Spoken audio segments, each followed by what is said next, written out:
Welcome to the Arlington County Transportation Commission. This is the November 23rd, 2020 meeting.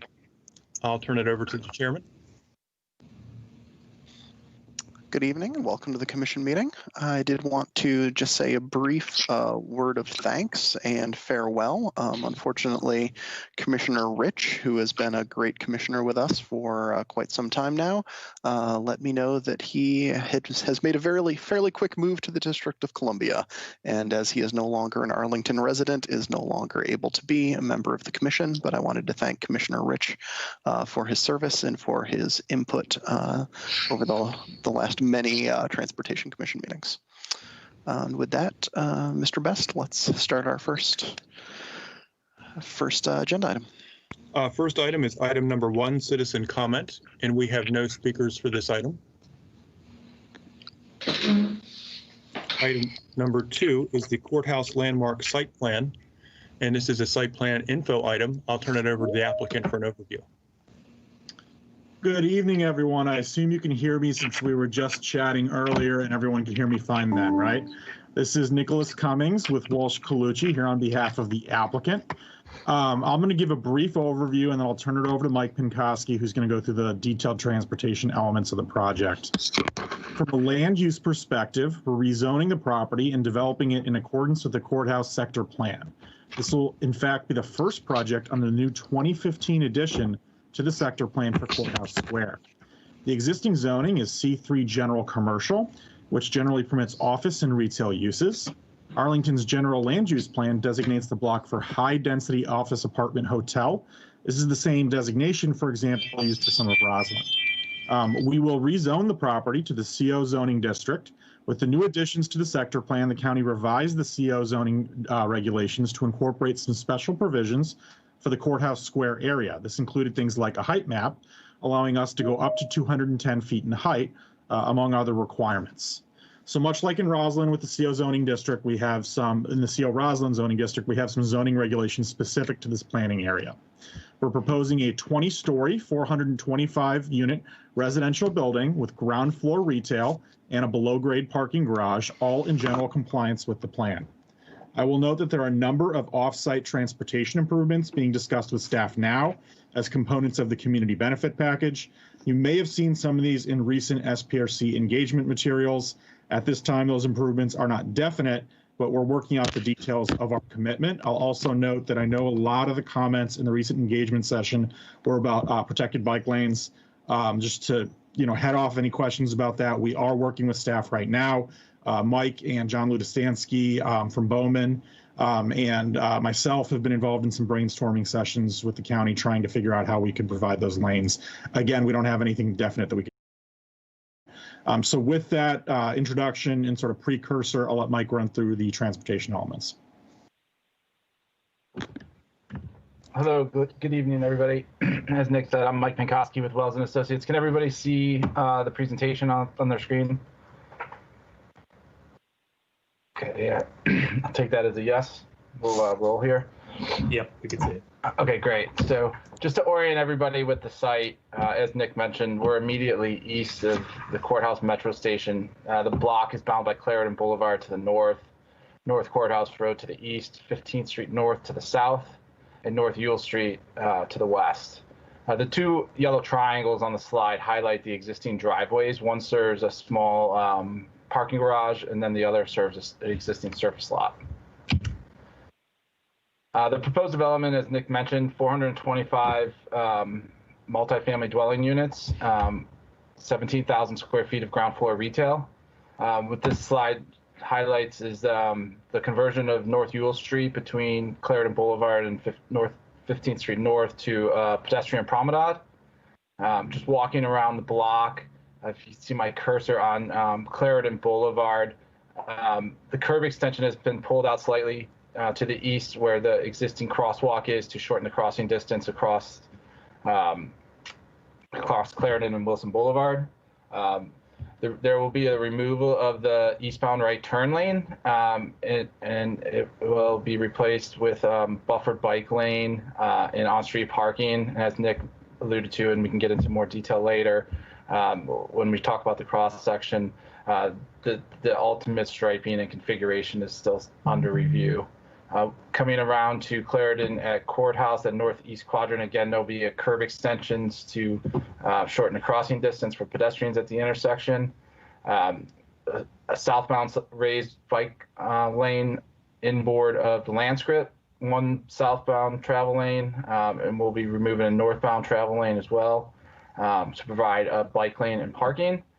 The yellow triangle highlights access to the future garage, while the blue axis will be the loading entrance. And these driveway locations are in conformance with the sector plan guidance.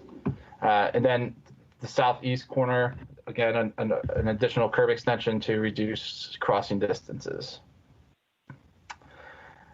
This is Arlington County bike map, highlights nearby bicycle facilities, highlights a number of capital bike share stations. The two most closely proximate to the site have a total of 14 docks and 21 docks.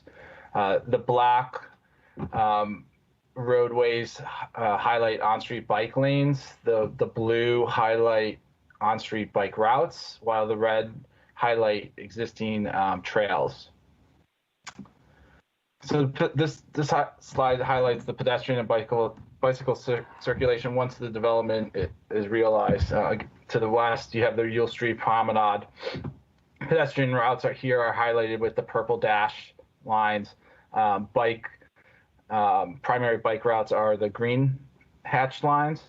And the red stars on each corner of the property you'll see will have bike racks.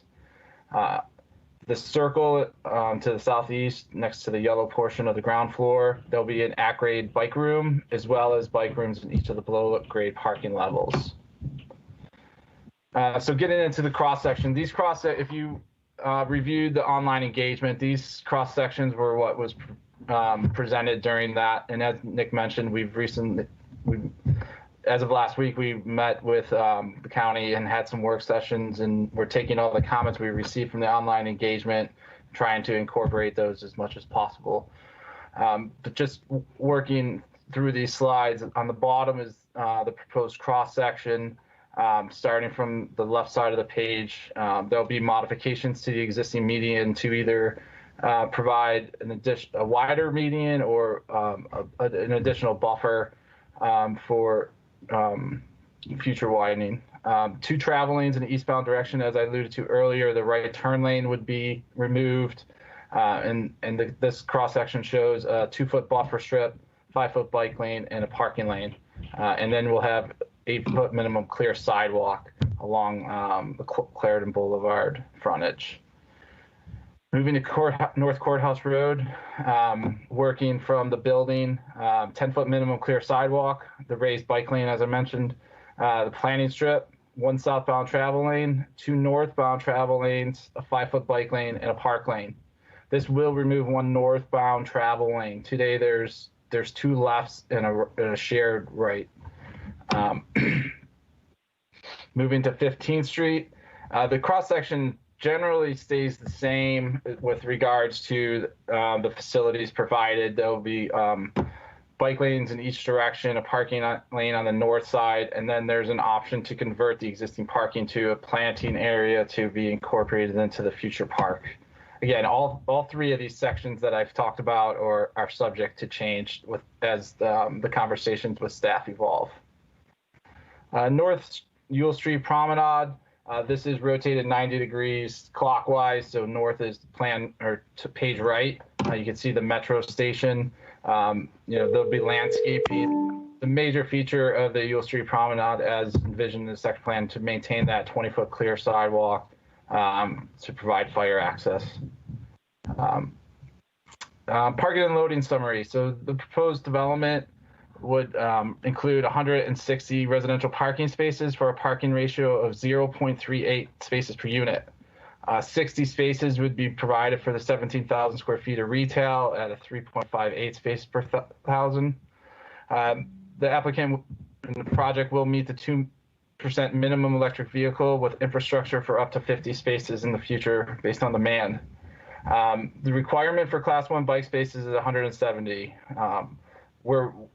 far exceeding that at approximately 426 spaces. So it's essentially one bike space per unit. Class 3 bike space are the visitor spaces, as I pointed out on the exhibit earlier. We have them on each quadrant. Again, we're 3 times what is the requirement from 9, and we'll be providing 30. We'll be providing 2 tandem loading berths for a total of 4 berths, as I'll show you on the next slide. Here you can see bays 1 and 3 on the north and bays 2 and 4 on the south. The way that the loading dock is set up is it could handle 4 smaller vehicles or larger vehicles. The vehicle shown during the auto turn is a SU-30, but the dock is deep enough to actually allow for a tractor trailer to arrive. These are the preliminary transportation demand management plan. In general, it does follow the county's standard conditions. And then, we've highlighted some of the facilities improvements to the Uhle Street Promenade, each of the surrounding roadway facilities, southbound cycle track. There'll be option for car and van pool spaces to serve the retail component of the development.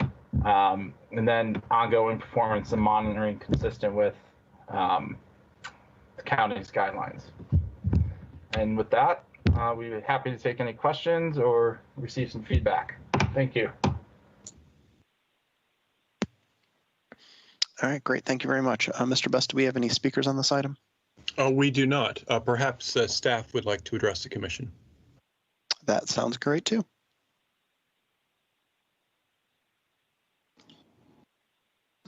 Mr. Best, I don't think staff comes anymore to info sessions. Okay, well, they were invited. I guess I do not see Dennis Selling out there. He told us he wouldn't be here. Yeah, so staff does not have any comments at this time. All right, then we'll jump into commission questions and comments. Commissioner Clement.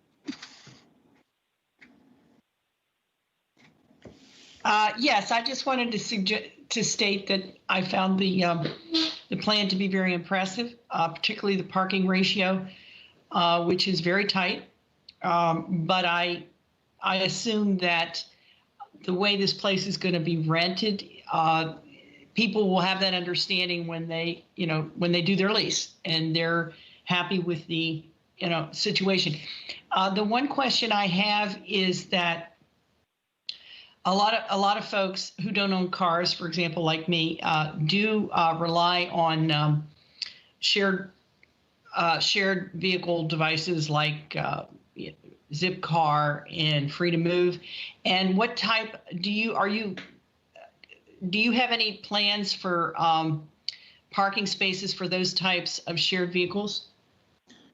So a representative of Greystar, Mr. John Beinert, is here tonight, and he can speak to what their plans are. I think that while he's unmuting himself, I can say that in general these are sort of a market-based thing, and we'll see which service or if any we would go for. I think that a lot of folks these days might be using Uber over Zipcar, but that's just my experience. Go ahead, John. Yeah, Nick, you kind of hit the nail on the head. We'll continuously kind of take a look at it and see what the demands are from the resident base, and happy to accommodate if we think that it's worth taking up some spaces. Great, thanks. Commissioner Lantelmi, you want to go ahead? Sure, thank you. I have a question about the EV spaces. You have provision to expand them, which is great. One thing we've learned from other sites is that it isn't simply the plugs at each of and the wires running to each of the parking spaces, but it's also the larger, the transformers or whatever it is, that there has to be space provision for it.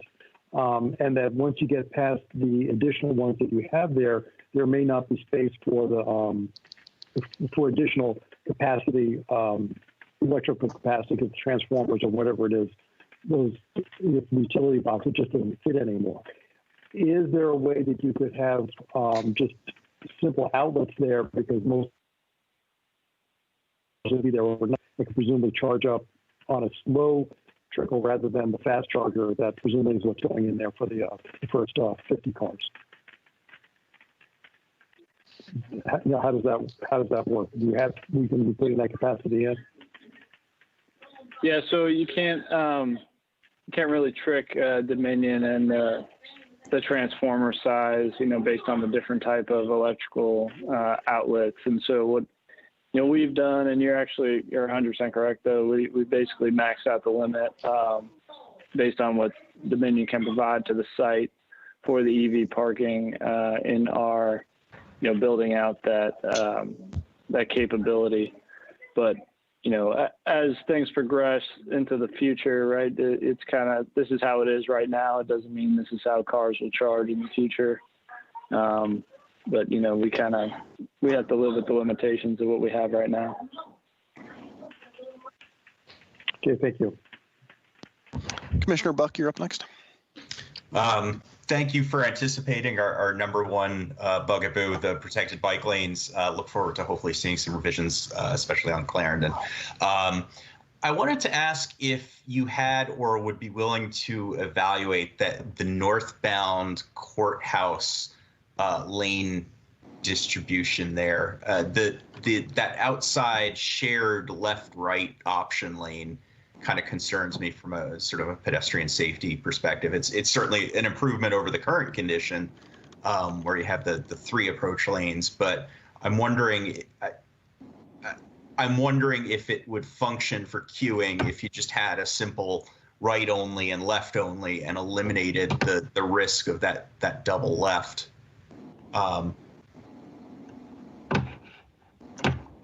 On North Courthouse, if you could repeat for me real quick. I'm going to probably pitch this one to Mr. Pinkowski anyway, so you can more intimately remember what we have and have not discussed with staff. It's unfortunate. Yeah, so it's North Courthouse Road. Go ahead. Yeah, the North Courthouse Road, the northbound approach to the intersection with Clarendon and Wilson. Used to be 3 lanes. You've reduced it to 2, but your outside lane is an option for either a left or a right.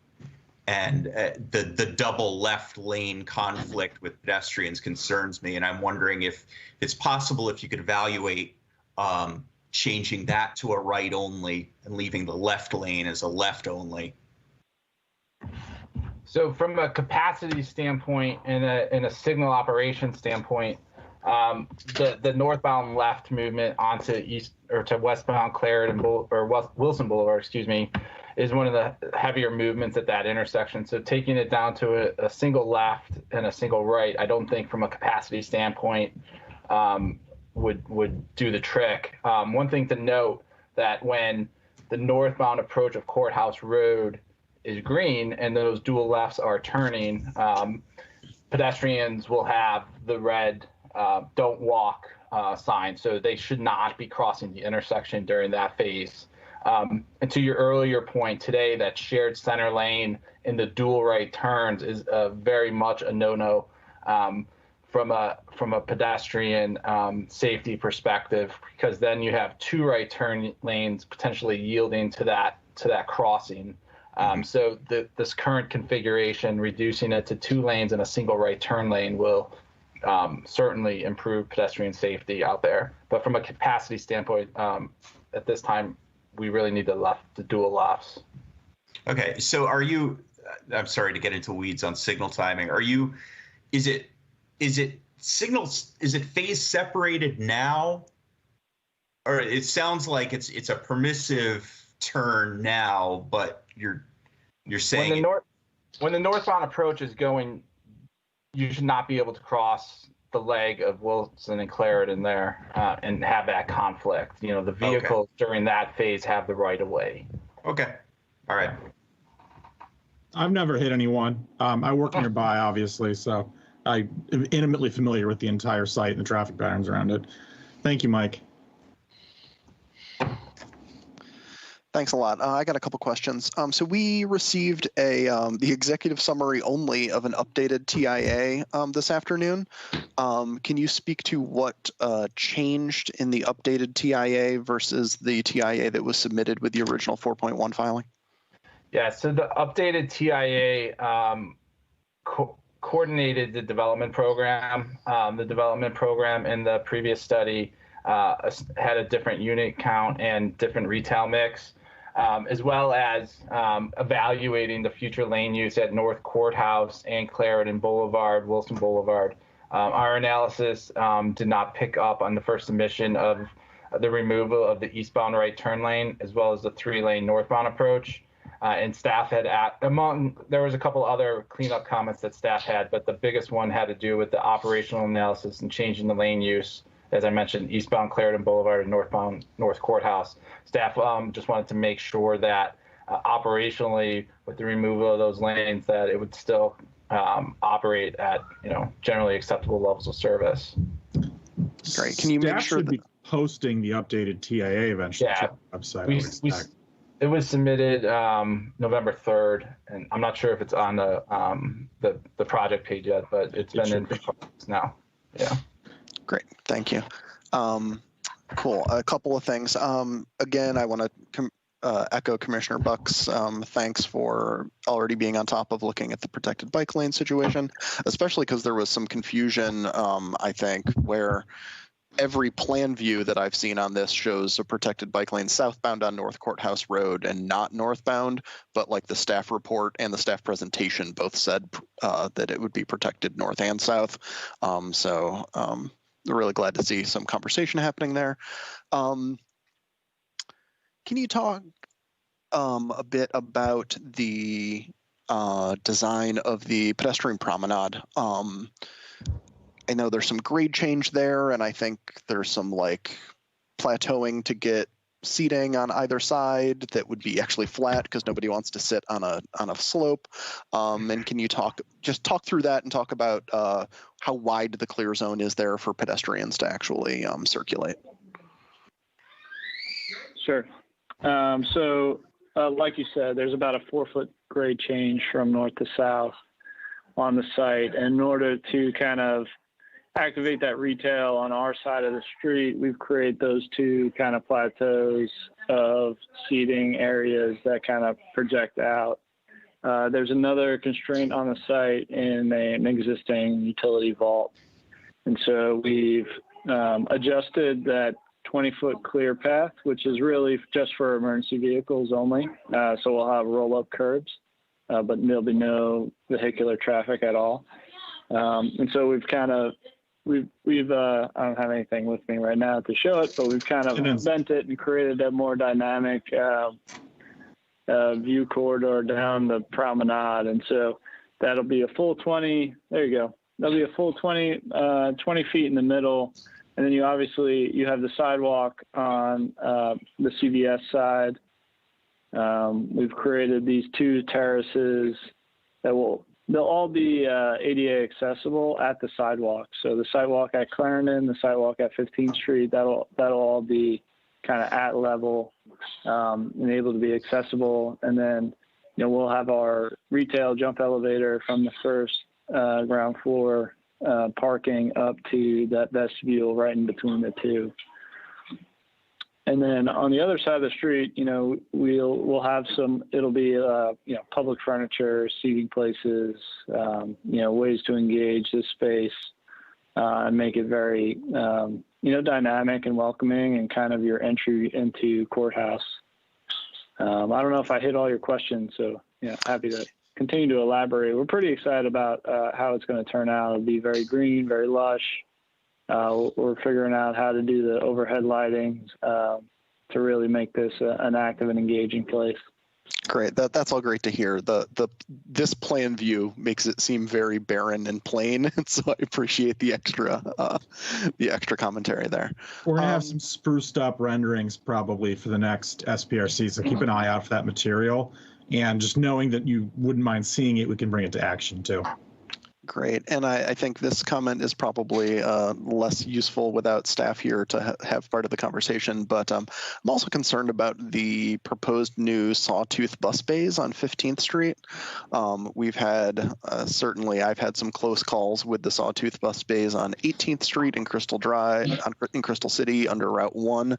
And I just don't feel like bus drivers have a good view of a cyclist in the bike lane, and we seem to be creating a similar situation here. And then on top of that all, it appears to be on a curve. I don't know if that's I don't know if you can speak to any conversations that have been had with staff about that design, or if this is just a flag this one for staff for the future sort of comment. I think it's a question well posed to them. I can tell you that we've talked about this a lot, and the ultimate aim for everyone is kind of balance interests and figure out what's going to work best while just taking into account all of the different uses and modes, I guess is the best way to put it. And I don't know, Mr. Pingoski, if you want to add anything to that. No, there's really nothing to add, Nick, at this time. Yeah.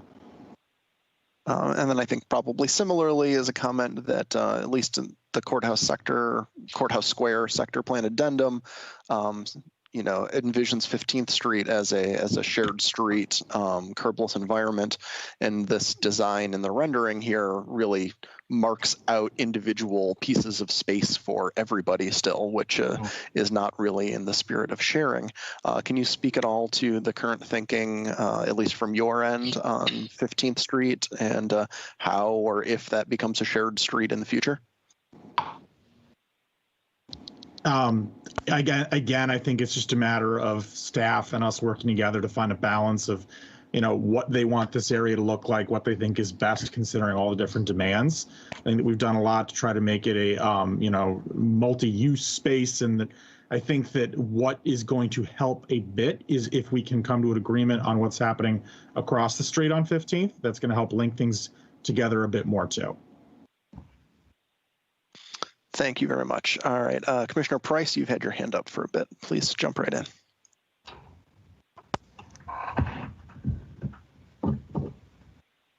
You're still muted, Commissioner Price.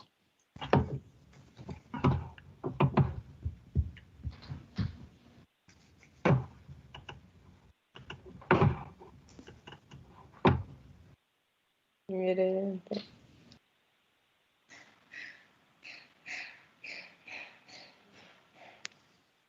He's going to type it.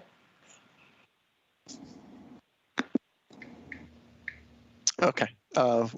Will anybody else have a question while Commissioner Price figures out his audio issues?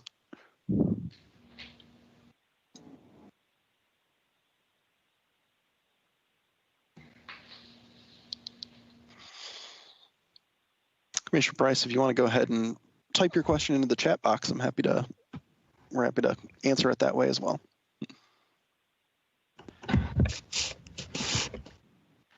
Nope, he's saying move on. All right. Yeah, Chris, just quick. Yeah, go ahead. Just wanted to say I'm looking forward to the continuing plans on this. I think it's a really vibrant part. It's a very active part of the neighborhood there, and I think it's really important that we have actually, because of where it is and because of the access to transportation, that we get all of this right. And I know, Chris, you've been wanting to make sure that that's true from your standpoint too. But I think all of us who are familiar with the neighborhood as I am and see how much transportation goes on there, there is a lot of opportunity for people to be in the wrong place at the wrong time, so to speak. And it would be great if we could get this right. It would be really important, I think, to walkers and bikers and people who drive, because there are plenty of cars in that area as well. So definitely looking forward to more of the response from the team going forward. Great. Thank you, Commissioner Bros. And I also I forgot to echo Commissioner Clement's comments earlier, that parking ratio and the bike parking ratio and the access to the bike room all looks fantastic. So bravo to your team on those items. All right, last chance for any commissioner comments or questions before we wait and see these fine folks coming back in the future. All right, great. Thank you very much. All right, thank you. Thank you all. Happy Thanksgiving. Thank you. Have a great night. Thank you. Thanksgiving. And our next item 3, Arlington Public Schools and the TDM management, it's been removed from our agenda. We're likely to see this in January. Item 4 is the residential permit parking program amendments. And I'll turn this over to our parking manager, Stephen Krim. Well, good evening, everybody. Thank you for making time for this item on the agenda. While I am slowly sharing my screen, I will start off by saying that for those of you who don't know me, my name is Stephen Krim. I'm the parking manager for Arlington County, and over the previous 3 years, we have been working on a revision process for the residential permit parking program. It is still trying to let me share my screen, which is unfortunate. However, I will start off by saying that, what we hope to do tonight are to both get you familiar with the proposal, answer any questions you have after reading the staff report and or the draft board report, and then also, get your recommendation to the board that they advertise at their meeting in December. Moving on to the story of how we got here, this is a recap of how we've reached this proposed program. And it has involved both data collection and work in-house, as well as then lots of engagement with the public. Between 2017 and 2019, we collected parking occupancy data on streets with RPP restrictions and streets without RPP restrictions in 4 areas of the county. In 2018, we started our engagement by asking the public some general questions about residential parking through some in-person pop-up events and an online comment form that in total yielded about 1,600 responses. We used those responses to then come up with themes to structure 3 public forums where we asked about 200 participants what they thought worked and didn't work about the RPP program. And then using the themes that came out of that, we fielded a household survey in the spring of 2019 with invitations that went out to 60,000 of the county's households, including every household in an RPP zone. And we got over 4,500 responses from that. We intended to hold 3 deliberative dialogues around a proposed policy, but COVID-19 interrupted those plans, and we decided that it would not be possible to get a representative group of residents together virtually to discuss a proposed policy. And that would really diminish the return on an investment for that kind of high effort event. So in September, we published a project update, notified civic associations and our project listserv that a proposed program would be coming in October. And we released that proposed program with a set of informative videos, an FAQ, and a live virtual Q&A session. Since mid-October, we've received feedback on the proposed program through an online questionnaire and a call-in comment telephone line, and calls and emails continue. Most of the response that we've gotten from residents about the proposed program are people who already live in RPP zones, who are homeowners and own more vehicles than the county population as a whole, which of course isn't surprising because these are the people who are most likely to have the greatest interest in the program.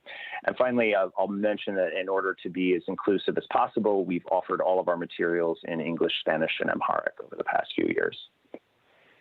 Now, in terms of what we found through all this work, of course, the public expects parking to be easy. And in our engagement and other interactions with the public about residential parking, many residents want to be able to park in front of their house, which is, of course, not what our policies are designed to provide, but they also want visitors to be able to park on the same block at most or all times.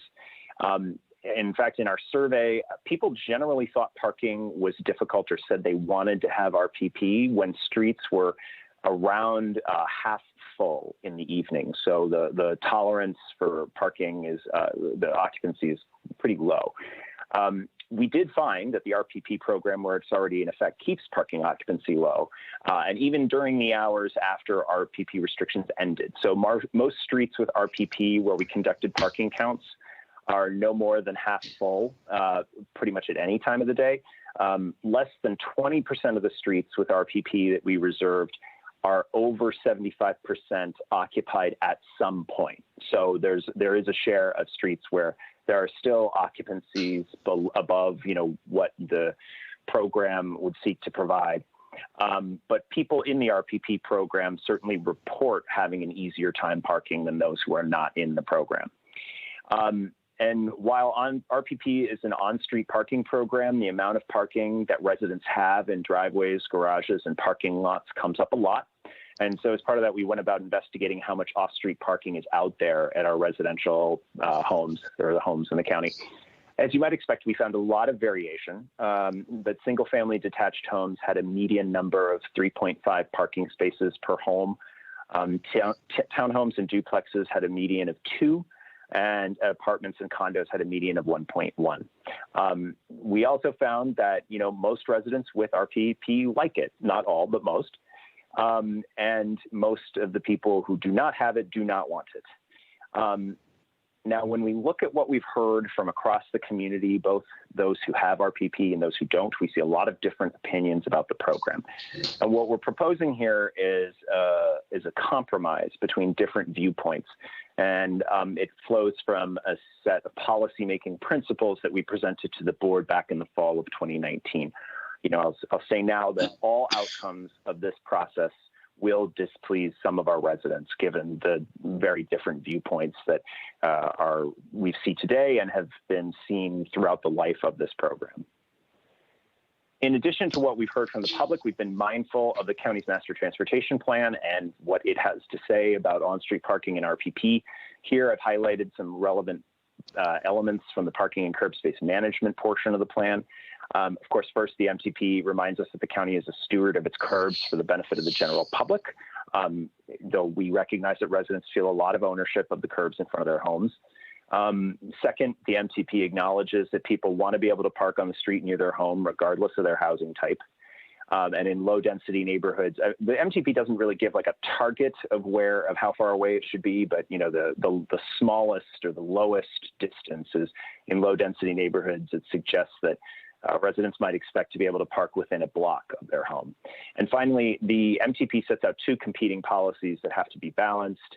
Policy 3, which is to promote on-street parking, and policy 4, which provides for RPP so that some residents can have an easy time finding parking on their streets. As part of these 2 policies, we also get a general target range for on-street occupancy, where below 60%, the MTP actually encourages some off-street parking be removed. And then, of course, 75% is the current threshold at which residents could be granted RPP restrictions. With all that in mind, I'd now like to turn to our proposed RPP program, which we've organized around 6 major themes that you see here. First of all, I want to talk about the program purpose. In the proposed program, staff would reaffirm that RPP is in place to manage parking demand only, and this, of course, influences the intent language that we're revising, and you'll find in attachment B of the draft board report. As you see here, some residents who live in RPP zones or who want RPP restrictions wanted restrictions to reduce litter or noise associated with people parking on their street. And of course, there are residents who not only want RPP to manage commuter parking, but also managing the parking of other residents. Staff want to clarify that the program is only intended to manage parking. There's no comprehensive plan guidance for the use of RPP for reasons other than parking availability. And while the code refers to issues like litter, air pollution, and others in the intent language for the program, these are mentioned as side benefits. In the proposed program feedback that we've received, this was the part of the program that had the most support. About half had some sort of agreement with this, focus on parking.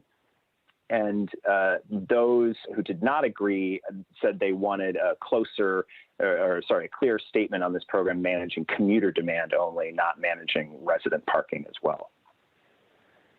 Our next program element is the eligibility to petition for restrictions.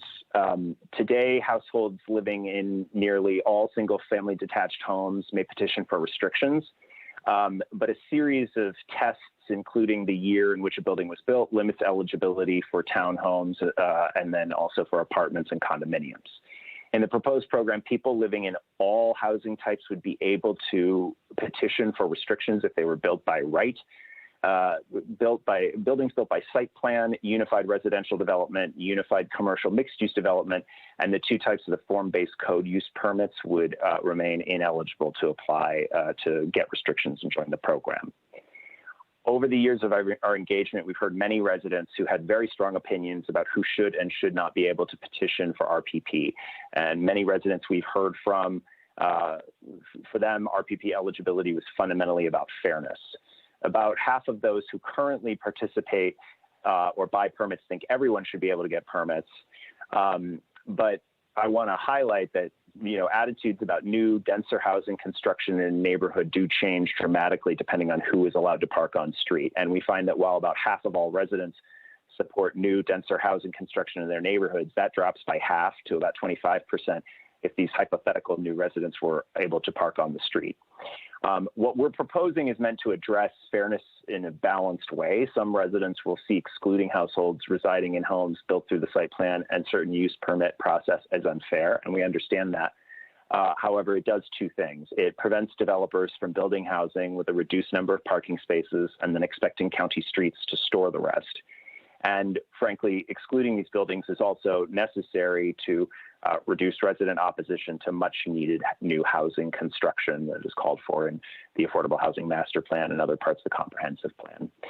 In the proposed program feedback, some of those who disagreed thought that residents of multifamily buildings should not be able to join the program under any conditions, while others said that they disagreed with the program simply because they didn't think the program should exist or that it should be open to all residents. Those who agreed with the proposal thought that it was fair or at least no worse than the current eligibility rules. Now let's go to the third element of this, which is the number of permits and parking passes. In the current program, almost all households are able to receive up to 4 annual permits if you include the decals and the flex pass. In the proposed program, the maximum number that a household could get would depend on whether that household has parking in a driveway, garage, or lot. A household with no off-street parking would be able to get 3 permits, and a household with any off-street parking would be able to get 2 permits. And then that could be a combination of either all decals or decal and flex pass, because the flex pass would be under those 3 per household and 2 per household caps.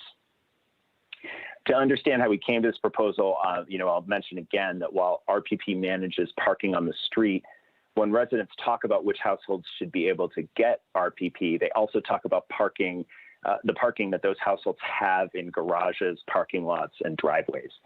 Some say those who live in apartments and condos should not get permits because they believe that people living in apartment and condo buildings should only park in the garages and parking lots built with those buildings. On the other hand, some think that single-family homes with driveways or garages should not get permits since they also have off-street parking.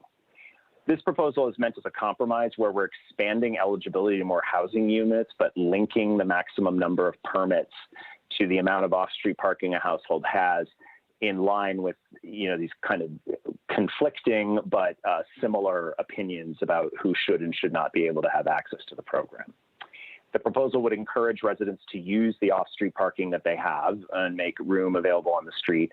And it would limit the number of cars that might park on the street if new households join the RPP program under the expanded eligibility rules. In the feedback that we've received about the proposal, those who disagree with the new cap see it as unfair because it's seen as discriminatory against households with off-street parking, some of whom may not be able to use their off-street parking or choose not to use their parking and use it for something else like storage. Others mentioned the potential hardship on households with multiple adults who have multiple cars or more cars than, say, a family unit might have. Those who agree with the proposal have said that they think that the new cap makes the program more fair. Now I'll share some about how the program would accommodate visitors. The 1 flex pass and 5 books of short-term visitor passes would remain available. Today's permits and passes for landlords, contractors, and people who provide social or health services at the home as part of their work would continue to be able to receive good in all zones permits. The program would add permits for staff of congregate living facilities that are located in the zones. There are some group homes in the county that are, essentially in low density residential neighborhoods where they kind of have to shuffle to get their staff parked. And so this would allow those employees to get a permit. And it would also add a limited number of permits for staff at elementary, middle, and high schools, with the idea being that giving permits to a limited number of staff at each school would allow schools to keep green space as green space instead of building parking on it. The program would also allow anyone without a pass or permit to pay for parking on RPP restricted streets for up to 2 hours while restrictions are in effect, as you see in some of our neighboring jurisdictions. Now, no meters would be installed on these streets, which has been a concern, and people with permits and passes would not need to pay, nor would they have the time limit. This is just for anybody who doesn't have a pass or permit. The rate, the payment rate would be the same as the county's other short-term parking spaces, and people could pay using either their phone or with the Easy Park devices that the county treasurer sells. In our earlier engagement, there was some openness to loosening restrictions for non-residents, but residents who already have RPP are less likely to support this than those who don't have RPP. And acceptance for non-resident parking also varies depending on whom you're talking about parking on these streets. So service providers, landlords, and property managers, most people they receive the highest amount of support, followed by school staff and teachers, but then that declines down to where business patrons are the least likely to get support from residents. In the feedback that we got about the proposed program, most responses here that were against the proposal were against the 2-hour paid parking option, with many voicing concerns about enforcement and the likelihood that the 2-hour restriction would be enforced even with the addition of paid parking. And some mentioned opposition to teacher permits, saying that they would contribute to a situation where parking would just be a lot harder to find on their street. Some responses in agreement stated that the proposal is makes for a more efficient use of public space and that improves visitor access. Now I'll move on to the permit and pass fees. As we've shared before, about 60% of the RPP program is funded by permits and pass fees, while about 40% comes from general taxes. Staff are proposing that fees cover the cost of providing the program, since that it is a voluntary program, and because the program essentially excludes some people from using a public resource. For the first year, prices would be set as shown. And though the Flex Pass and short-term visitor pass would no longer, the first one of these would no longer be free of charge, we'd add a price to that. There would be a 50% discount for eligible low-income households to the vehicle-specific permit, Flex Pass, and short-term visitor books. Costs would be looked at every year or every few years, and fees would be changed up or down depending on the cost to the county to deliver the program. In our engagement prior to coming up with the proposed program, residents were more likely to prefer permit caps over pricing to manage demand, which is one of the reasons why we're not proposing demand-based pricing for this program. A plurality of residents thought that the prices should not vary from permit to permit, though there was second to that, there was acceptance of permit prices varying by the number of vehicles that a household puts in the program, as is the case today. Low-income residents were more likely to say that prices should vary based on, the ability of the person to pay. And of course, as in 2005, there are residents who believe that the RPP program should remain free, stating that their property taxes and other fees to the county are already sufficient to pay for this kind of a program. In the feedback on the proposed program, we continued to hear we heard that the fee increase was seen as too high. And also, some residents believe that their ticket revenue or parking tickets issued for RPP violations should help cover the cost of the program. We have purposely not taken ticket revenue into an account when proposing these permit pass costs in order to reach, 100% cost recovery. In part because, as the police will always say, they ticket to get compliance, not to make money, and we wouldn't want the program budget or the fiscal impact to change if people just started parking legally or not parking in violation as often. Those who support the program generally thought that the principle that the fees should pay for the program was appropriate. Finally, I want to go over some administrative rule changes in the proposed RPP program, and I want to particularly highlight what we're proposing in terms of the petition process. Today, when households petitions for RPP restrictions where they live or to change anything about them, they must first sign a petition supporting a 60%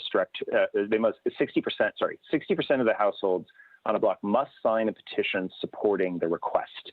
Then staff must find that more than 75% of the parking spots are occupied if you're adding hours, and that at least 20 or more than 25% of the spaces are occupied that are vehicles from outside the zone for the restrictions to be granted. In the proposed program, we would increase the threshold for accepting petitions to 80% of households. We know that this is a controversial program, and we want nearly all residents to be in agreement when it comes to putting RPP restrictions in place, and we propose something where we keep it at 80% for all of the other types of restrictions as well to be consistent. The proposed program would remove the out-of-area test from the petition process, mostly because we have a lot of difficulty actually determining what makes something an out-of-area vehicle, given that vehicle registration sources are flawed for this purpose. And also it helps match the fact that residents frequently want the program, whether it's a commuter parking problem or it's just a general parking demand problem. With the 25% out-of-area test removed, though, staff proposed that the threshold be moved from 75% to 85%. In our engagement prior to creating a proposed program, we didn't directly engage residents on the petition process with specific questions about it, though from time to time we did hear from residents who said they wanted us to remove the out-of-area test. We also heard multiple times from people that they wanted some way for staff to be able to independently review restrictions already granted every few years. Unfortunately, we have not been able to come up with a workable way to incorporate that. But we have covered some other administrative issues that I'll show you here in a second. When people commented on the proposed change to the petition process, those who disagreed, many of them said that the new 85% occupancy threshold is too high. Some also said that since we are keeping the process of subdividing existing zones largely the same, that we continue to make subdividing large zones too difficult. Those who supported, messages of support included support for the removal of the out-of-area test. These last three items are also administrative items that are included in the program. I'm going to just show them to you here for sake of time, but I am happy to discuss them in greater detail during our question and answer. But before I close, I'll show you our list of upcoming commission and board presentations between now and the end in January, when we hope to have a new program adopted by the board. We will, as you see on here, be coming back to you before an adoption hearing at the January 2021 meeting. With that, we look forward to any public comment that there might be, your questions. We know that the program and the proposal are controversial, but we hope to talk through any questions you have and get your advice that the board authorize advertisement in December. So thank you. Thank you very much, Mr. Krim. Mr. Best, do we have any public comment on this item? We do not. All righty, then we can jump straight into commission questions and comments. I will lead off with one quick clarifying question. I know you skipped it for time, but I am curious, and I can't quite find the details in our briefing packet here. You called out in that last slide that it would limit sort of customization to hours of enforcement. Can you talk about what customization was allowed prior that people might be losing onto the new program?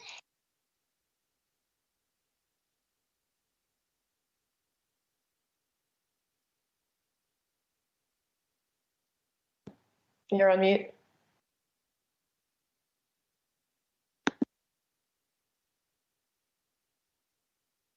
Thank you. Appreciated. So zones in the past were able to apply for different per household permit caps. There has always been in the code, for example, the ability to get up to 4 at the cost of $250. No zone has ever asked to have up to 4. It was also possible to petition for fewer permits per household. The other item that could be petitioned for in the past was the 2-hour parking. It has always been an option that you could have 2-hour parking, and I think there's like 20 blocks that have 2-hour parking. It's free. It's always been optional, but rarely taken up. And would it remain possible to customize the days of the week that RPP applies? Because I ran into the strangest RPP zone I've ever seen last year that only disallows parking without an RPP permit on, I believe, Saturdays and Sundays.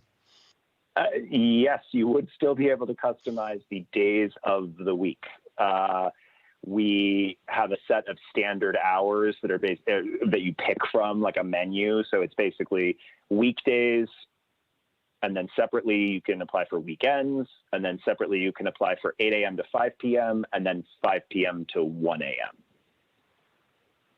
It's meant to be responsive to the specific conditions in that area, but yes, it does create some admittedly odd-looking restrictions in the end.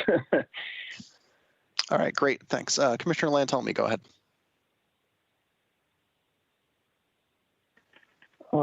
Thank you, Chairman Platt. I have a couple of clarifying questions. First off, going back to hours, is it correct that there will no longer be the option for no parking 24/7? There's a couple of blocks in my neighborhood that have no parking. It's permanent residential parking only all the time. Yeah, that's a very good question. There are a few blocks that have that restriction in the county. We, to my knowledge, have not supported granting those restrictions for a few years, but we have not removed them either. So we would not allow new restrictions to be put in place for 24/7. But under our proposed program, we're not going to go and change the hours that already exist. Okay. A second question, unrelated, is on enforcement. That is one of the big concerns, I think, in comments. Is when are these really going to be? Who's going to enforce it? It is under the jurisdiction of the police department, but do we actually have police officers do this, or within the department are there parking enforcement people that are solely there to do parking enforcement? Sure. Yeah, that's a very good question. And I'm going to partially demur by saying, really, this is, of course, the expertise of Arlington County Police Department. And I always want to respect their knowledge of the ins and outs of that. But what I can tell you is that sworn officers are allowed to enforce RPP restrictions, but my understanding is that is not usually done. The public safety aides who also enforce meter restrictions are the ones who enforce requests or just observations of RPP violations. Okay, good, because I would hope that would be really where the primary enforcement would come from a staff that's really dedicated to doing this. But I'd also hope that their hours are not just 8 to 5 during weekdays, that they also would be able to go and ticket during the other hours when the RPP program is in effect. Because enforcement really is, I think, a legitimate concern of the neighborhoods that have RPPs. That if you're not enforcing it, it becomes a pointless program. Another question I have is, first of all, I want to commend, I think overall this is a pretty good program. I like the idea of the 2-hour parking, paid parking everywhere. I do have some questions that we can maybe hold it for later on specific sections where you might want to tweak things. For example, you're putting the actual dollar amount that would be paid for the 2 hours. Shouldn't that really, instead of being in this part of the statute, be tied to the overall paid parking numbers so that you don't have to do 2 statutes at once when we change the numbers? Just refer back to the other one. It gets done all at once. Things like admin things like that. And Mr. Lantalme, this is something where me and colleagues go back and forth with the county attorney's office repeatedly. Okay. So I'm going to follow their lead on that. But yes, this has been a thing that we have discussed a few times now. Yeah, it helps things from falling through the cracks if you can do it just in one spot. But yeah, I'll defer obviously to the county attorney too on these things. Oh, how is it actually going to work when you're doing the apps for the parking? Given that they'll have to be signed with the number, because I have the parking app myself, and it works really well. But you have to have those numbers posted everywhere. Correct. For it to work. And are the 2 hours renewable, or is it 2 hours and you have to move your car? Because if it's 2 hours renewable, you're actually opening up for commuter parking. Sure. So to your first question, yes, there would be an increase in signage on the existing poles. It would go with the same, RPP, the poles with the existing RPP restriction signs. But yes, we would need to put up signs like you see at our physical metered parking locations, where it indicates the zone that you're supposed to use if you're using Pay by Cell, our current vendors, Park Mobile. In terms of the ability to feed the meter, so Park Mobile, we've actually activated a feature for some time now where you cannot initiate another session for 30 minutes after you've reached 2 hours. So if you get to the end of 2 hours, the software will not allow you to start a session for the same zone for the next 30 minutes. I'll have to get back to you on how the Easy Park device, whether or not that has the ability to just not take any more time if you go over time. But I know for the Park Mobile, there is some actual teeth to having to move your car. Yeah, that's great on the Park Mobile. I'm glad to hear that. But definitely confirm that with the Easy Pass. Otherwise, like I said, you really are opening it up to true commuter parking. It would be easy for somebody to just park there and just every couple hours just go ahead and put more on their app where they're sitting in their office or walking around. So, okay, thank you very much for those answers. Commissioner Buck, you're up next. All right. Thank you very much. I feel like you threaded the needle perfectly with this policy. There's just about everything in here. I think you've sort of drawn lines correctly. The discount for the first pass for somebody without off-street parking, the cap on the number of permits, where you drew the line in terms of allowing more equitable access to the curbside, making curbside available for people willing to pay market price for it. It's fantastic. I think my one concern is along the lines of what Mr. Lentelme was kind of getting at, is about the enforcement. I know I live in an RPP zone. I don't anticipate anybody really paying because the occupancy is just so darn low in my neighborhood, or at least on my street, for the parking. So I'm wondering about how much of the program cost would you say is dedicated to enforcement, and would you foresee if you were getting complaints of mass non-compliance with the 2 hour paying restrictions or anything, or you're getting complaints about blocks that are saturated with demand, would you anticipate at some point coming back to the board to adjust the budget for more enforcement? So I'm going to, again, sort of say that I really think that a question like that is something where police should also be present for that conversation. And I can certainly, as we move on to our future rounds of conversation, like our presentation to you in January, I can make sure that they're in attendance. They have attended with us before, and I probably should have had them here too. I think, we are not trying to make guarantees with this program of a level of police resources or police allocation of those resources. So we understand that enforcement is an issue that people care a lot about.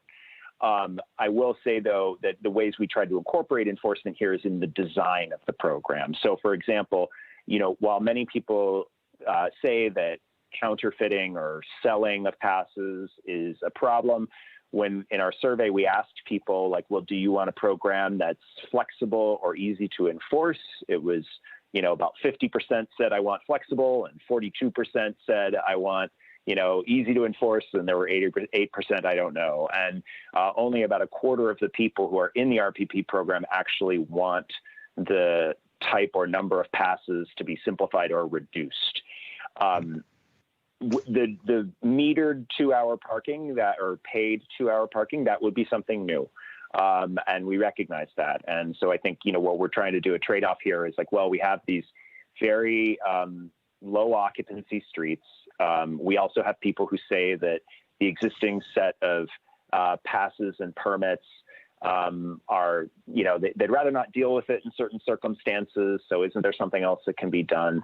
And I mean, according to our survey, only about 22% of residents said they've ever called for police enforcement. So all of this is to say what we're trying to do is through the program's design, like balance out like people wanting something that works for them, but then something that's flexible and enforceable, or something that's enforceable and then something that works for them.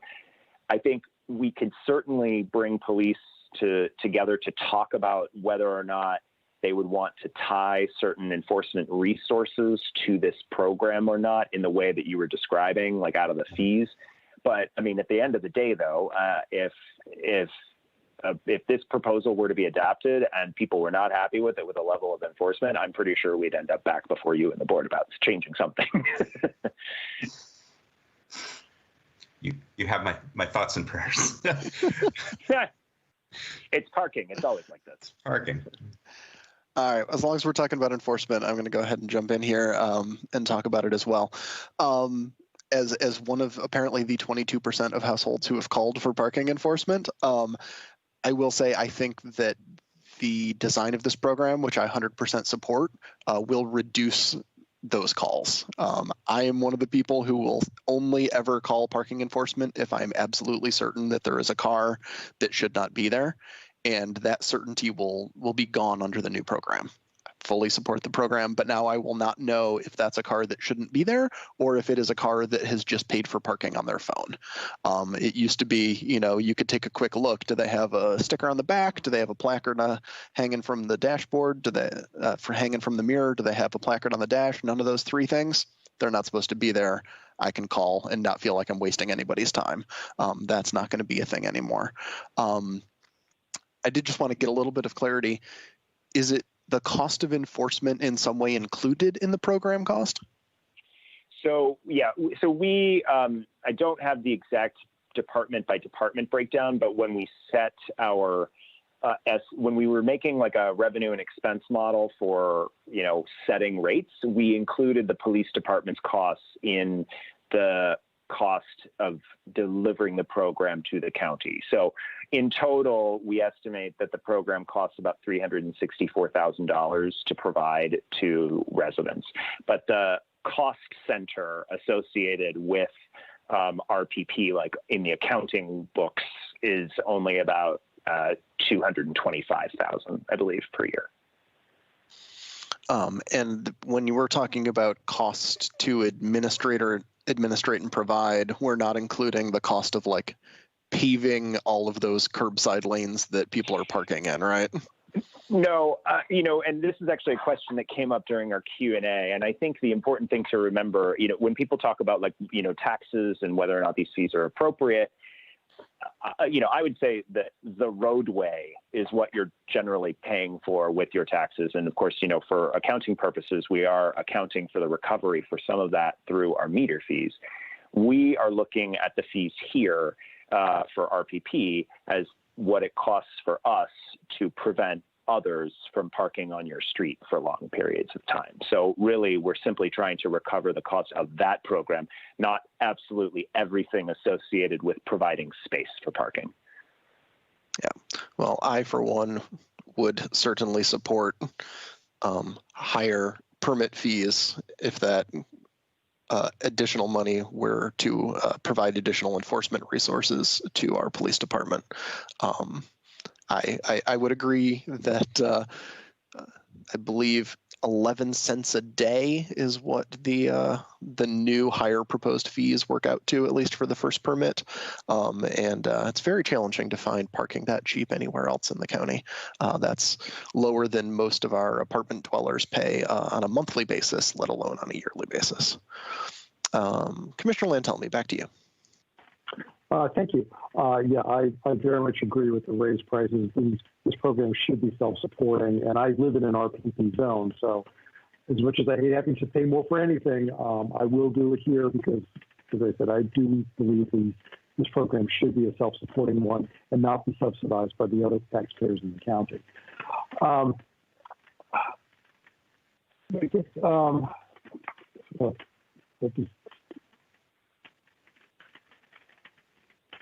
one of the comments we got from the public was, I think, a legitimate one on the number of permits per household. That we do have homes here that we have 4 unrelated people living in them, leasing it. For a while, my neighbor's house is rented out to 4 unrelated school teachers.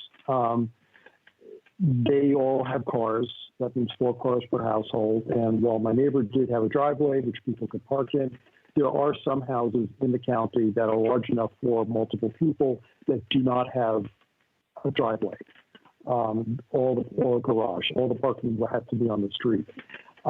Is there some way that we could accommodate situations like that so that people who do have cars, who need their cars, will be able to get a number of permits for their household? I'm not wedded to the 3 per household. If it went to 4, I'm really not overly concerned about that. But certainly there are situations where it is a legitimate issue, and the program should be flexible enough to deal with those. So yeah, I hear what you're saying, and we certainly saw that comment back. I would say that there are a few things going on before I'll give you my answer about what I would recommend we would do. One, of course, we hear residents who complain about those very types of households as taking up too much parking on their street. So, there are those who have sympathy for multiple adult households and those who see them as degrading the quality of life in their neighborhoods. The other thing is that there are some households in the county that have absolutely no off-street parking, but they are not common. Our estimate is that about 95% of the households in the county have at least some amount of off-street parking. So I think, for a household that has, say, 4 cars, if you have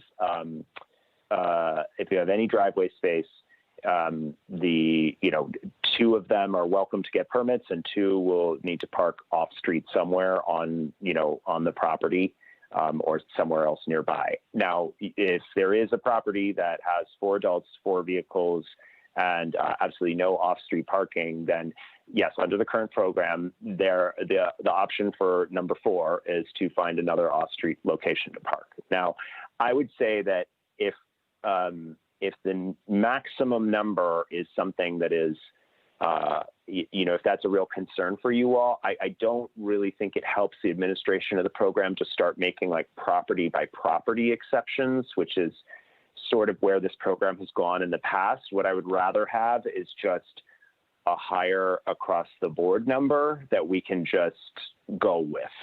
So as you're thinking about that, I would say a recommendation of, well, we just do it as a house by house. I'd really rather not administer something like that. I'd rather administer like one number. Yeah, I would agree with that too. We want things to be as simple as possible, as transparent as possible. But I do think it's a legitimate issue. And as far as people complaining about multiple adult households, I have very little sympathy for that, because we also have quite a number of households here that have 2 adults and 2 teenagers, and they have 4 cars, and it's one family. And that's no different for the density of the neighborhood than having 4 unrelated adults living in a house. So that's something that people can complain about, but I'm not going to be particularly sympathetic to it as far as being a policy driver. I would, personally, I'd be in favor of pushing it up to 4 per household in order to accommodate this, because I think even at 95%, 5% is a pretty large number of houses. And we're trying to encourage, we need housing. And if we have to have 4 people with unrelated adults living in a house, that's 4 people that are living in a house. That's actually very efficient. I'd like to, I have no problem with that. I think it's in the county's interest to allow that and encourage that sort of thing. So anyway, thank you for responding. Commissioner Raddick, you're up next. I just have a couple of questions. First, I don't think we've touched on this. How does the program relate to ADUs? I don't mean to stack controversial programs on top of another, but I'm just kind of curious. No, that's a good question. It was a level of detail that I didn't get down to here in this presentation, but it should be covered in attachment C of the board report. But I'll tell you that under the current program, there's a somewhat complicated set of like if-then about whether or like how many passes an ADU resident can get, whether they can get them, and who has to buy them. Under this proposal, it would be if you're an ADU, if you're a primary dwelling, what have you, you are all each allowed the allotment of, under this proposal right now, 2 or 3. So we do not, we separate it out so that the ADU residents would no longer be lumped in with the primary residence. Great. And second question, not related to that, is when factoring in funding for the program, does that include the 2-hour new paid parking? Is that like, do you predict, can you predict, I mean, this is, since this didn't really exist before, the 2-hour paid parking in these zones, is that, do you factor that in at all to paying for the program as far as guessing what the program cost would be? Oh, I see. Yeah, no, that's a very good question. We did not attempt to make an estimate of what we thought revenue for that would be. I mean, it's a great question. And if this proposal were to pass, I would be very interested to see how many people actually do that. But there's a lot of uncertainty about our revenue projections as it is. And that was an area where I just didn't feel like we had any basis to make assumptions off of it. Yeah, I think you made the right, it would be a bit speculative to guess, I think. But thank you. Commissioner Buck, back to you. The comment, not a question, and you don't even have to react to it, Mr. Krim, because it's going to be a little out of your wheelhouse, I think. I know a lot of the parking in my neighborhood is constrained to one side of the street, due in part to the International Fire Code 20-foot clear zone requirement that we actually saw in the prior presentation on the courthouse development. Just a commercial advertisement for anybody who is looking to overturn that requirement in street design. I know we have an apartment building in my neighborhood that I am guessing is probably going to become eligible to obtain RPP passes under this revised proposal, and they have an entire clear curbside out front of their building because of the 22-foot or the 20-foot clear zone requirement. And allowing a more constrained clear zone would not only calm traffic, it would add roughly 20 spots immediately outside this building to the neighborhood's RPP capacity. So I'd love to see a relook at that requirement, not only for all the street safety implications, all the projects that is constrained from reaching their full potential, but the potential for adding parking into RPP zones to perhaps cushion any excess demand that comes out of the 2-hour allowance or the new residents that are now allowed to participate in the program.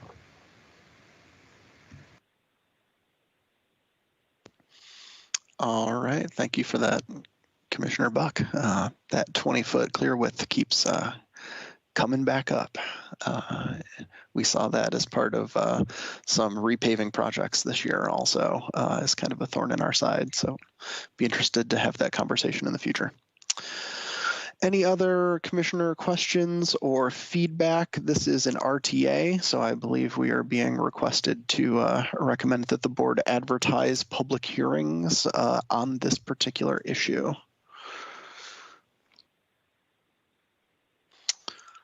Commissioner Raddick. I just wanted to briefly say, Stephen, excellent presentation. You've been very knowledgeable on this, so I think all of us can probably appreciate that. Thank you.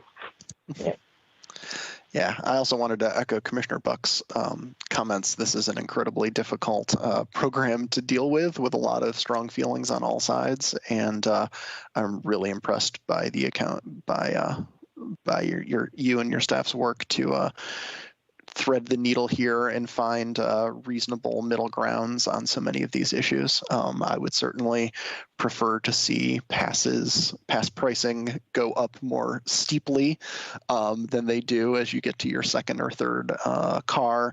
I would certainly there are a few other niggles that I could certainly make, but I understand that you are threading. There are people who feel very strongly on the other side of these things, and I think you've done an admirable job of finding a middle ground.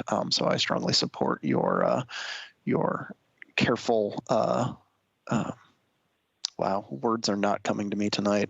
It has been too long a day. Wow, that word where you take two different sides and come to a thing in the middle. Yeah, it's just compromise, Chris. Compromise. That's a great word. That would have been a good one to come up like 90 seconds ago. So thank you for that. Seeing no other hands popping up from the commission or comments in the chat other than Commissioner Bros saying she appreciates staff's work. Thank you so much. I'm just going to go ahead and make a motion. I move that the Transportation Commission recommend that the County Board authorize advertisement of public hearings to consider the adoption of the residential parking permit program and ordinance changes as outlined in our County Board draft report dated December 12th, 2020. Second.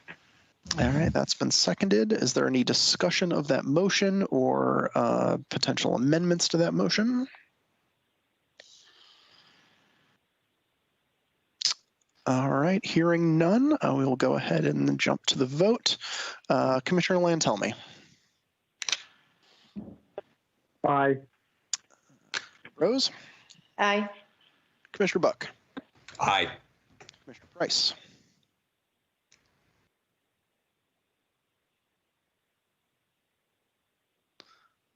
Do you want to shake your head up or down since I can't actually hear you, Commissioner Price? That's an aye from Commissioner Price. Commissioner Clement? Aye. Commissioner Raddick? Aye. Commissioner Yeri? Aye. And are there any commissioners who didn't make it on my list? Am I missing anybody? No? All right, that passes unanimously. Thank you very much, Mr. Krim.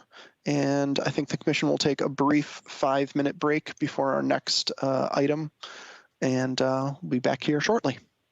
All right. Happy Thanksgiving. And to you.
Our next item has more acronyms than any other item I've ever seen in the history of the Transportation Commission.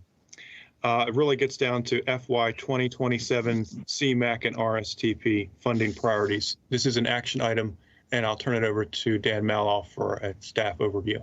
Take it away, Dan. Good evening. Let me just open up the little presentation. Can everyone see my screen? Yep. Okay, awesome. Oops, wrong slide. There we go. Okay, so you saw this in the October meeting as an info item. We're now back to ask for Transportation Commission endorsement of our FY27 CMAQ applications. You see this every year. It should be relatively familiar information for you.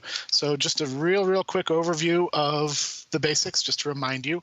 This is an annual funding source. It comes through the Northern Virginia Transportation Authority and the Commonwealth Transportation Board. That, you know, NVTA manage it, CTB approves it. CMAQ projects have to improve air quality. RSTP is for surface transportation projects, so that's really flexible. Arlington typically gets $6 to $7 million a year combined.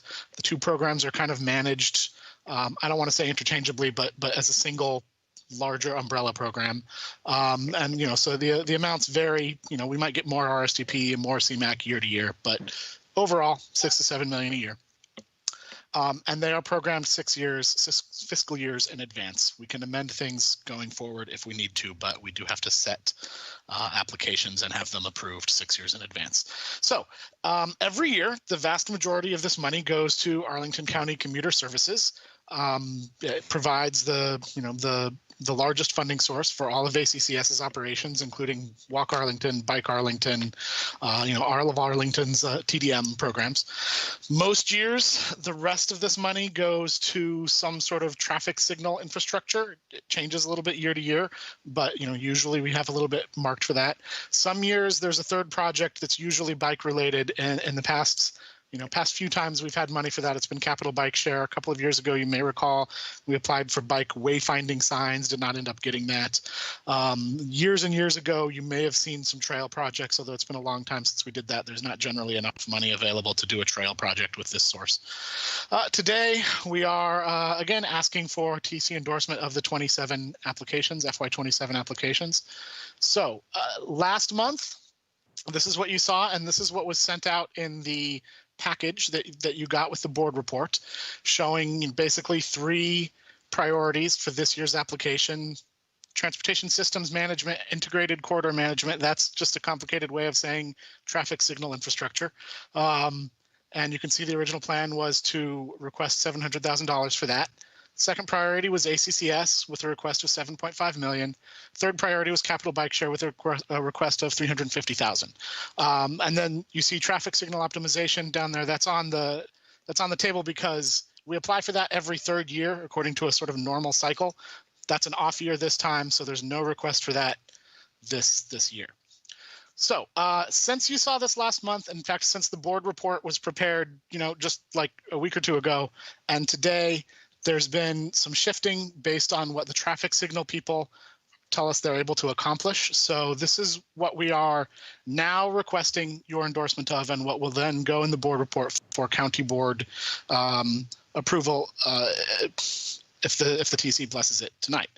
So the TSM project, which again in the past has been doing things like upgrading the fiber optics of the traffic signals, adding new backend computer systems.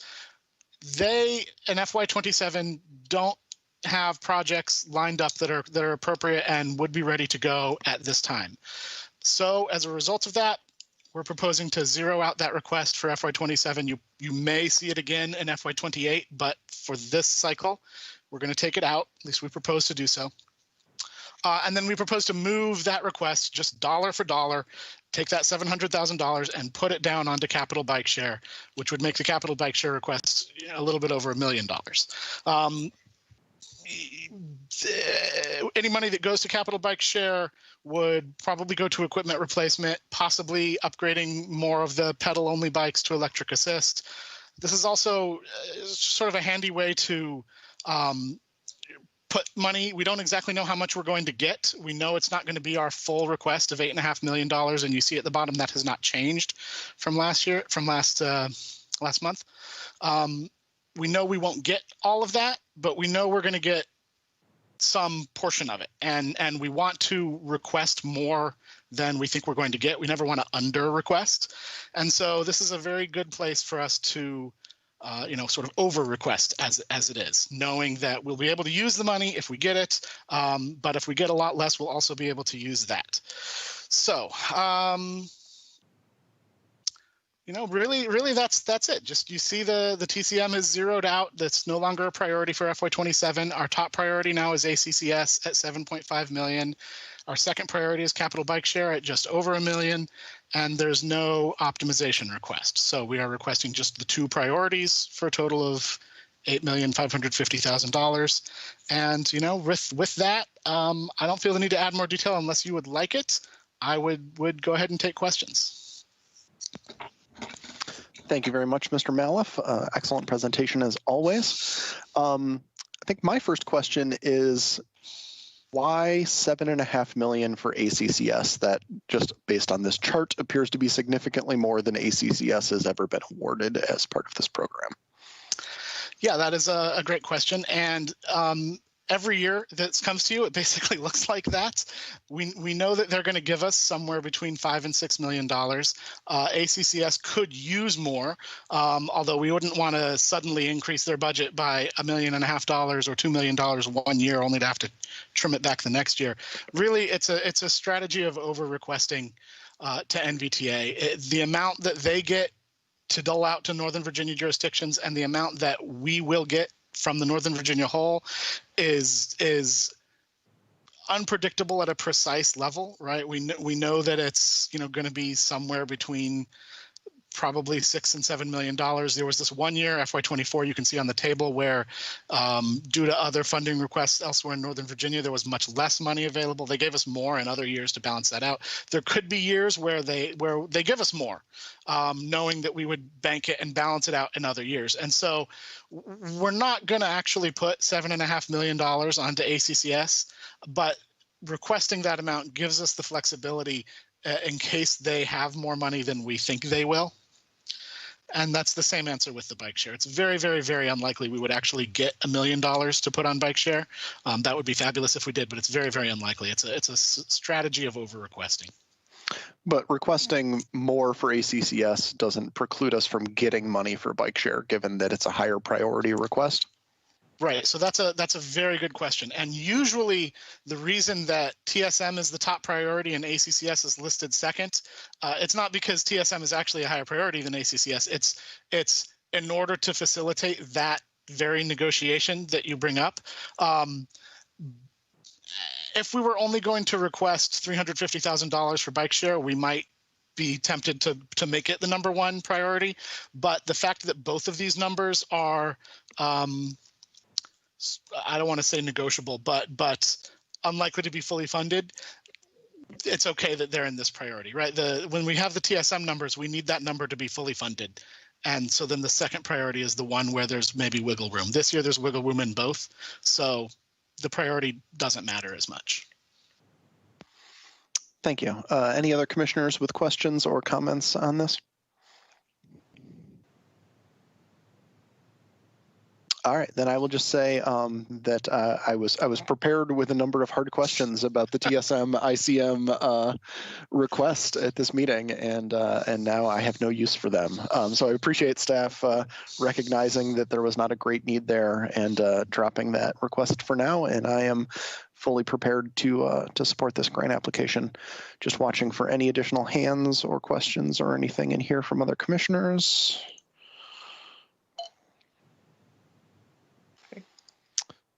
All right. Oh, Commissioner Brose. Just a quick question. What can you just remind us what the capital bikes are, contribution to capital bike share, or what we spend on that annually is at this point? I hesitate to answer confidently. So, there's capital and there's operations. Right. And capital, we've more or less reached the point where we're not adding very many stations anymore. You know, we might add one or two here or there, or maybe we get funding to add some along the Mount Vernon Trail or something, which happened separately a couple years ago. But we're not spending too much on capital anymore, and this would be a capital expense. Okay. Right? This would be for new bikes or replacement bikes or something like that. Almost think of it like a replacement bus. And then, of course, there's an operations cost every year. I could not tell you what it is. Okay, understood. Thank you. Yeah. Commissioner Price. Yay, I get to talk. Woohoo! Mr. Mallett, always a pleasure to hear from you. Absolute pleasure. Ditto, Mr. Price. And I'm fully supportive of this proposal, of this request. If you were to get 7.5 for Arlington County Community Services, would it all go there? And where would you flex it to? Would you flex it to capital bike share? Hypothetical, what would you do? You keep talking about the flexing. I'd like to know where are we flexing this money to? If hypothetically we got 7.5 million. That's a great question. So once a project has been approved for funding through this program, funding and money, it's the same thing, right? Once a program has been approved for funding through this program, it's relatively easy to move dollars between them. Right, we can just make an administrative request. If we, for some reason in FY25, wanted to, discovered that there was only going to be $500,000 that needed to be spent on TSM and ICM, we could make an administrative request to NVTA and move $100,000 onto ACCS or even capital bike share or traffic signal optimization. So in the unlikely event that they wanted to give us $7.5 million, first of all, we might very well say, well, could you give us more for bike share? If NVTA came and wanted to give us 7.5 million for ACCS and only 355,000 or none for capital bike share, we could ask them to modify that ratio. And further, subsequent fiscal years, we can make requests. We can also, a thing that we don't often talk about when I bring this to you every year is this is basically the chance to add new projects. And any project that we add has to go through an air quality assessment. Does it actually reduce emissions? There's a whole back-end bureaucracy to it. And once you do that, then you can move money between projects. So I'm digressing a little bit. The answer to your question is if they actually wanted to give us $7.5 million, we would make sure that the bike share request was funded to the level that we wanted it to be funded to before we took whatever bonus was above the amount that we need for ACCS. Second, we could ask ACCS if they had a one-time need for it or a one-time ability to supplant other funding from that. Or we could bank the money for a year, come back in FY28 when we're requesting things and request a fourth project, knowing that we could move the money after it was approved, if that makes sense. That is more detail than I ever expected or wanted to know about CMAQ and RSTP funding. But thank you, Mr. Mallett. All right, seeing no other hands up, I'm going to go ahead and move that the Transportation Commission recommend that the County Board endorse the priorities for FY 2027 CMAQ and RSTP funding as shown in the updated Table 1 in the staff presentation tonight. Second. Any discussion of that motion or motions to amend? None. Let's go to the votes. Commissioner Lantelmi? Aye. Commissioner Brose? Aye. Commissioner Buck? Abstaining. Yes, that's not surprising. Commissioner Price? Aye. Commissioner Clement?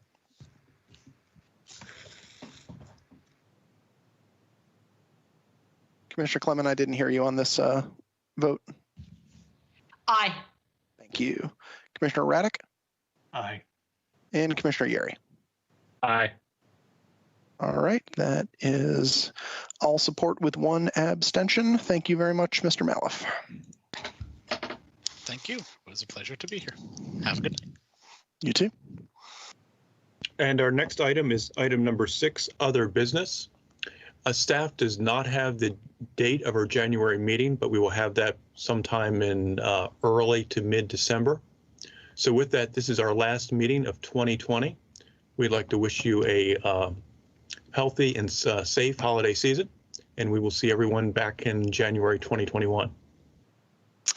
I did want to add that we have, I believe, 3 open spots on the commission with Commissioner Rich's departure.